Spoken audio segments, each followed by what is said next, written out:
मैया का विवाह राम जी के ही साथ संपन्न होगा। और इधर राम जी सब कुछ बतला रहे हैं, और इधर चूंकि लक्ष्मण जी कहते हैं कि गुरु पितु मातु न जाने काहू, कहूँ स्वभाव नाथ पतियाहू। इधर लक्ष्मण जी भी प्रणाम कर रहे हैं, कह रहे भैया जो आप करोगे सब उचित है, क्योंकि मैं किसी को नहीं जानता हूँ। गुरु पितु मातु न जाने हूँ काहू, मैं किसी को नहीं जानता, मैं सब कुछ आपको ही मानता हूँ। और अब इधर पुष्प वाटिका प्रसंग विश्राम होता है। इधर गुरुदेव विश्वामित्र पूजन भी संपन्न कर चुके हैं और दूसरा दिन भी प्रारंभ हो चुका है। और अब अगले दिन जब प्रातः काल होता है तो जनक जी ने दूतों को भेजा और कहा जाओ, अब सब राजा यहाँ उपस्थित हो चुके हैं, केवल विश्वामित्र जी का ही आगमन नहीं हुआ है, तो आप लोग जाओ और विश्वामित्र जी को बुला करके यहाँ लेकर के आओ।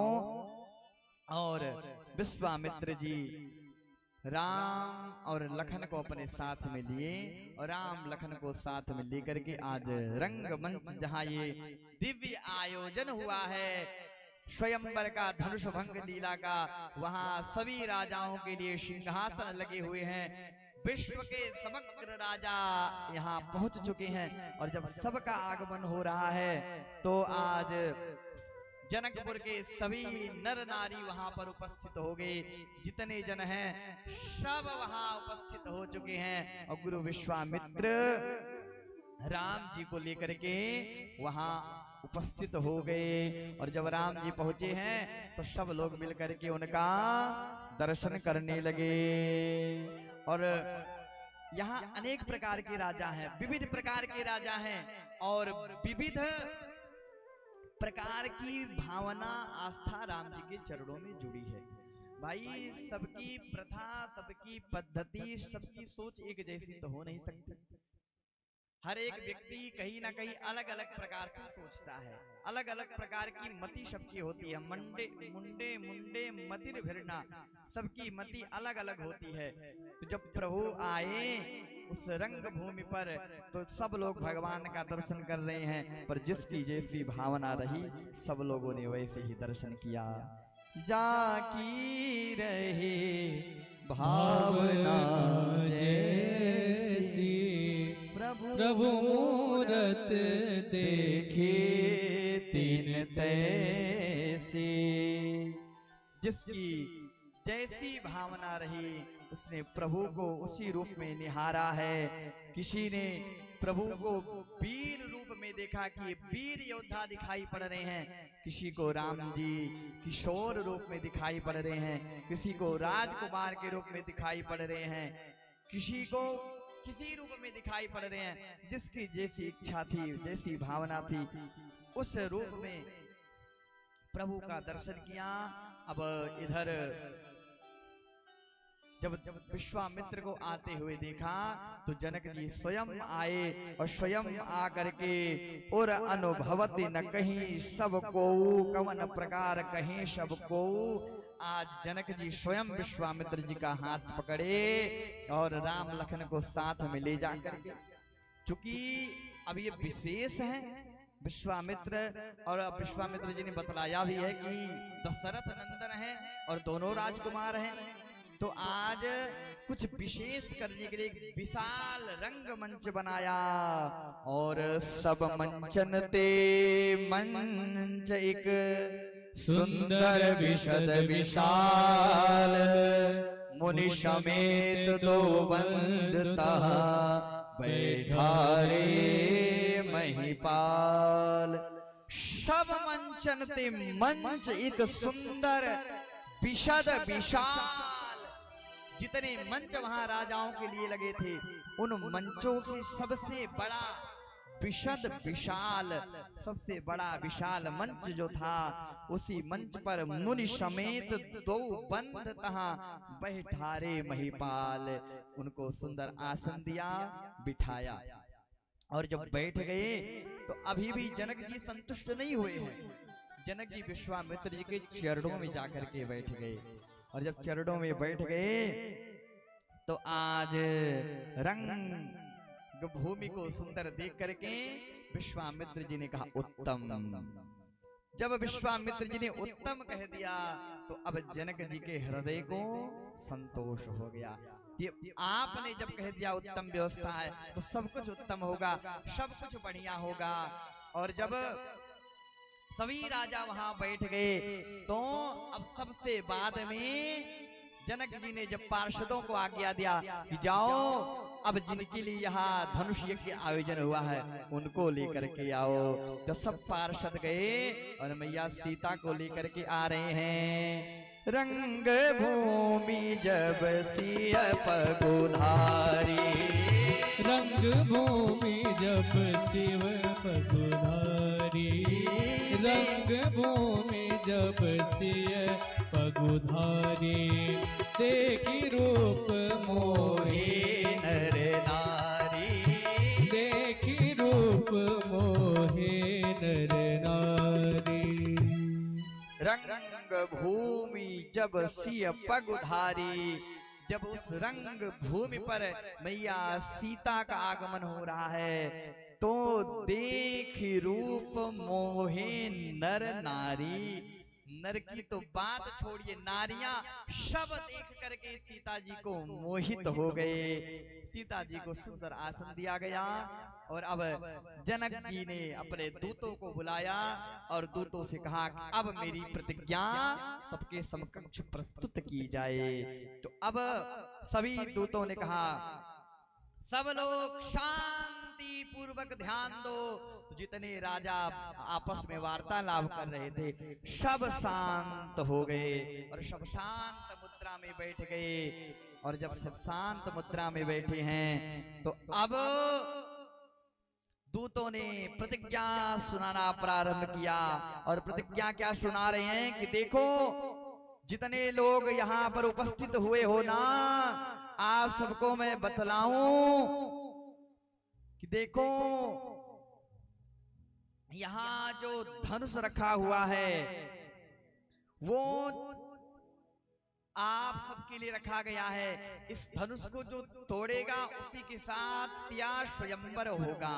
लेकिन यह ध्यान रहे जो आप सब बैठे हो ना, आप सब चंद्रमा के समान हो।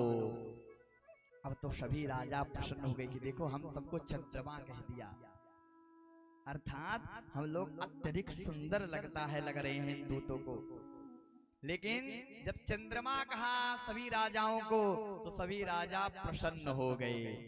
लेकिन अब दूतों ने जब आगे कहा तब कहा ये जो धनुष है ये क्या है?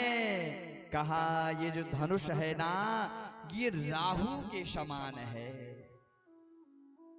अब सभी राजा का मुखमंडल निराश हो गया जब राहु का नाम दिया। कहा क्यों निराश हो गया? कहा क्योंकि जब चंद्रमा के पास राहु जाता है तो क्या लगता है? ग्रहण लग जाता है। और यहाँ राहु के पास चंद्रमा जब स्वयं चल करके आएंगे तब क्या होगा? जैसे कोई आपके घर में आपको मारने के लिए आए तो आप कुछ ना कुछ तैयारी कुछ ना कुछ सक्षम रहते हैं, लेकिन आप अकेले जब दुश्मन के घर पहुंच जाएंगे तो फिर अब क्या होगा आप ही जाने। तो यही बात कह रहे हैं कि नृप भुज बल बुध शिव धनु राहु। इसलिए आप जो है गरु कठोर विदित सब काहू। आप लोग सोच विचार करके यहाँ आइएगा। और प्रतिज्ञा सुनाई कि जो भी इस धनुष को तोड़ देगा उसी के साथ में सिया स्वयंवर होगा। यहाँ महाराज जनक की प्रतिज्ञा है। और जब प्रतिज्ञा सुनाई तो सभी राजा उत्साह में भर गए और सभी राजा परिकर बांधी दुपट्टा सब राजा खड़े हो गए और अपने अपने दुपट्टे को उतारा और अपने अपने कमर में कस करके बांध लिया और अपने अपने कमर में कस करके बांध करके उठे और उठ करके धनुष के पास गए। और जब धनुष के पास गए तो धनुष को महाराज उठाने की तो बात छोड़िए, कोई हिला नहीं पाए। अब एक के बाद एक राजा गए आते गए, गए आते गए, गए आते गए, कोई नहीं उठा पाया। जब कोई नहीं उठा पाया तो सब राजा बड़े चिंतित हो गए, भाई क्या बात है।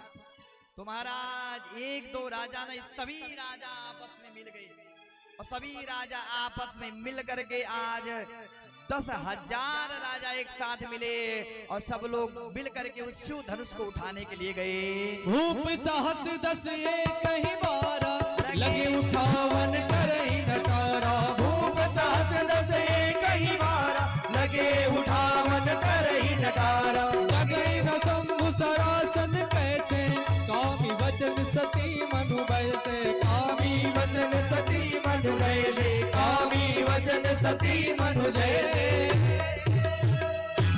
भूप साहस 10 एक ही 12 महाराज 10,000 राजा एक बार ही गए और लगे उठाने की तो बात छोड़िए, धनुष को एक स्थान से इधर उधर तक नहीं कर पाए और धनुष ना इधर हुआ ना उधर हुआ। और जब धनुष को उठा नहीं पाए तो यहाँ गोस्वामी जी कितना सुंदर भाव देते हैं। कामी वचन सती मनु जैसे, कहा जैसे कामी पुरुषों के वचन से किसी सती साध्वी स्त्री को कोई फर्क नहीं पड़ता। देखिए जो सती साध्वी पतिव्रता नारियां होती हैं, जिन्हें कोई कामी पुरुष आ जावे और कुछ अन्यथा शब्दों को बोलने लगे तो जैसे उन स्त्रियों को कोई फर्क नहीं पड़ता, ऐसी गोस्वामी जी कह रहे डिगही न शंभु सरासन कैसे, ऐसे ही यह धनुष भी इन कामी राजाओं के उठाने से हिला तक नहीं। और सारे राजा आ करके अपने सिंहासन पर बैठे हैं। गोस्वामी जी कहते मनहु संपत्ति सकल गंवाई। जैसे कोई महाराज राजा हो और कृपण हो, जैसे कोई कृपण व्यक्ति अपने संपूर्ण जीवन की धन को कहीं खो बैठे और जब संपूर्ण धन खो जाए तो मनहु संपत्ति सकल गवाई, जैसे वह निराश हो जाता है, ऐसे मानो सभी राजा निराश मन से आकर के सिंहासन पर बैठ गए। किसी ने कहा भाई जब धनुष उठाने के लिए आए थे नहीं उठा पाए तो अपने घर चले जाते, अब यहाँ बैठ करके क्या कर रहे हैं। तो कहा क्योंकि सभी राजा उठाए और कोई नहीं उठा पाया तो मानो सबके मन में एक आशा जगी रही कि हो सकता है कोई दूसरा नियम लगा दिया जाए, क्योंकि उठा तो कोई नहीं पाया है। एक संत बोले कि एक संत के मन में विचार आया कि विवाह तो एक से होना था सीता जी का, एक ही राजा तोड़ते तो विवाह होता, लेकिन यहाँ भूप सहस 10 एक ही 12 वैसे तो उठ नहीं सकता था, मान लो उठ जाता तो विवाह कैसे होता। भाई 10,000 राजा थे तो संत ने निवारण किया, कहा जब धनुष टूट जाता तो आपस में लड़ाया जाता, जब आपस में सब लोग एक दूसरे को तोड़ते जो अंत में बचता मानव उसी से विवाह हो जाता। अस्तु या धनुष किसी से भी टूटने वाला नहीं था, या धनुष यदि किसी से टूटता तो हमारे प्रभु राम से ही टूटता। आज जब जनक जी देख रहे हैं कि जिनसे नहीं टूटना है वो तो खूब प्रयास कर रहे हैं और जिनसे टूटना है वो तो एकदम शांत सिंहासन पर बैठे हैं। यही होता है समाज में, जिनसे कोई काम नहीं होने वाला होता है वो खूब फड़फड़ाते हैं और जिनसे बनने वाला काम रहता है वो एकदम शांत बैठे रहते हैं। क्यों? क्योंकि वो सोचते हैं कि हमसे तो हो ही जाना है, पर इन सबको देख लूं, हो सकता है ये लोग कुछ कर जाएं। जब सभी राजा शांत बैठ गए तो आज मन में विचार आया जनक जी के कि भाई तोड़ना तो हमारे राघव सरकार को हो, तो ये क्यों नहीं उठ रहे हैं। तो राघव सरकार ने सोचा कि देखो झंडा तब ऊपर लहराता है जब झंडे का डंडा खड़ा रहे, और हमारे राघव जी झंडा हैं और हमारे राघव जी के झंडे में डंडा कौन है, कहा लखन जी हैं। गोस्वामी जी कहते हैं रघुपति कीरति विमल पताका, रघुपति कीरति विमल पताका, दंड समान भयो जस जाका, दंड समान भयो जस जाका। रघुपर रघुपति कीरति विमल पताका, हमारे राघव जी पताका हैं। और दंड समान भयहु जस जाका, दंड के समान लखन जी हैं। अब जनक जी सोच रहे हैं मैं क्या ऐसा कहूं जो लखन जी खड़े हो जाएं, क्योंकि ये खड़े हो गए तो काम बन जाएगा। अब जनक जी विचार कर रहे हैं क्या किया जाए, क्या किया जाए। जनक जी खड़े हो गए अपने स्थान पर, और जब खड़े हो गए जनक जी अपने स्थान पर तो बोले वचन रोष जनुषानी, क्रोध भरा शब्द बोल रहे हैं। और क्या सोच रहे हैं मन में, जब क्रोध भरे वचनों को बोले तो किसी ने कहा ये क्या है, क्रोध में भर करके क्यों बोले। कहा भैया यहाँ क्रोध भरे वचन को बोले हैं, क्रोध में नहीं बोले हैं। क्यों? क्योंकि ज्ञानी है जनक जी, और ज्ञानी व्यक्ति कभी क्रोध नहीं कर सकता। तो इसीलिए लिखा कि क्रोध वचन रोष जनु साने, मानो क्रोध भरे वचनों को सान करके कहा मुझे लगता है अब जनिको माखे भट मानी, वीर विहीन मही मैं जानी। अब मुझे पता चल गया कि ये सृष्टि वीरों से खाली है, और मुझे ये पहले से पता होता तो हमने ऐसी प्रतिज्ञा की ही नहीं होती। अब जब ऐसे रोष जन शब्दों को कहा, वीर विहीन मही में जानी, अब तो जब ऐसे शब्दों को जनक जी ने बोला, अब तो लक्ष्मण जी के नेत्र लाल हो गए और लक्ष्मण जी की भ्रुकुटी टेढ़ी हो गई। सुकृत जाई जो पनु परिहाऊ, और जब लखन जी के माखे लखन कुटुल भई भौहे, लक्ष्मण जी की भ्रुकुटी टेढ़ी भई, क्रोध में खड़े हो गए। और क्रोध में भरे खड़े होकर के आज यहाँ लखन जी ने न राम जी को प्रणाम किया और ना विश्वामित्र जी को प्रणाम किया। कहा क्यों? कहा क्योंकि यहाँ राघव सरकार के आत्मसम्मान की बात है, और यहाँ यदि लखन जी आज्ञा लेते तो राघव सरकार रोक देते। इसलिए आज लखन जी ने आज्ञा नहीं ली, क्योंकि यहाँ मान सम्मान की बात है। शास्त्रों ने बतलाया जहाँ मान सम्मान की बात आ जाए वहां फिर किसी को बड़प्पन नहीं प्रदान करना है, क्योंकि मान सम्मान भी आवश्यक है। तो आज लखन जी खड़े हो गए, और लखन जी अपने स्थान पर खड़े होकर के महाराज आवेश में आकर के आवेश सूचक शब्दों का प्रयोग करते हुए अपने हाथों को उठाए और जनक जी के सामने जाकर के खड़े होकर के कहते हैं, सुनहु भानुकुल पंकज भानु, कहूँ सुबाहु न कहूँ अभिमानु, कही जनक जस अनुचित वाणी, विद्यमान रघुकुल मनि जानु, विद्यमान रघुकुल मनि जानु, विद्यमान रघुकुल मनि जानु। कही जनक जैसे अनुचित वाणी, विद्यमान रघुकुल मनि जानु। जनक आपने ये अनुचित वाणी कैसे बोला? हाँ? और महाराज आप ये बात समझ लेना कि मैं अभिमान में बोल रहा हूँ। सुनो भानुकुल पंकज भानु, कहूँ स्वभाव न कछु अभिमानु। ये मैं अभिमान में नहीं बोल रहा हूँ। अभी आपको पता नहीं है मेरे राघव सरकार के अंदर कितना बल है। यदि चाहे ना तो काची घट जिमी डारो फोरी। अब तो जितने राजा बैठे थे सभा में सिंहासन पर, सब लोग बोले भैया ये तो क्रोध में भर गए, काम करो सब लोग यहाँ से चलो। तो सबने कहा ये बताओ, काचे घट जिमी डारो फोड़ी जब उन्होंने कहा है तो क्या इस संसार से इतर आपका घर है? आप ही तो इसी ब्रह्मांड में हो। जब ब्रह्मांड को फोड़ देंगे तो आप जाओगे कहाँ? इससे अच्छा यहीं बैठेगा। लेकिन यहाँ लक्ष्मण जी कितने मर्यादा में शब्दों का चयन कर रहे हैं। क्या कह रहे हैं? काचे घट जिमी डारो फोरी।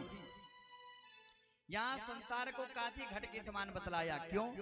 क्योंकि कच्चा घड़ा मिट्टी होता है और मिट्टी को यदि फोड़ दिया जाए तो उस मिट्टी से पुनः बन सकता है, लेकिन पक्का घड़ा जब फूट जाए तो आपस में जुड़ता नहीं है। कच्चा घड़ा फिर से बनाया जा सकता है दूसरी आकृति में।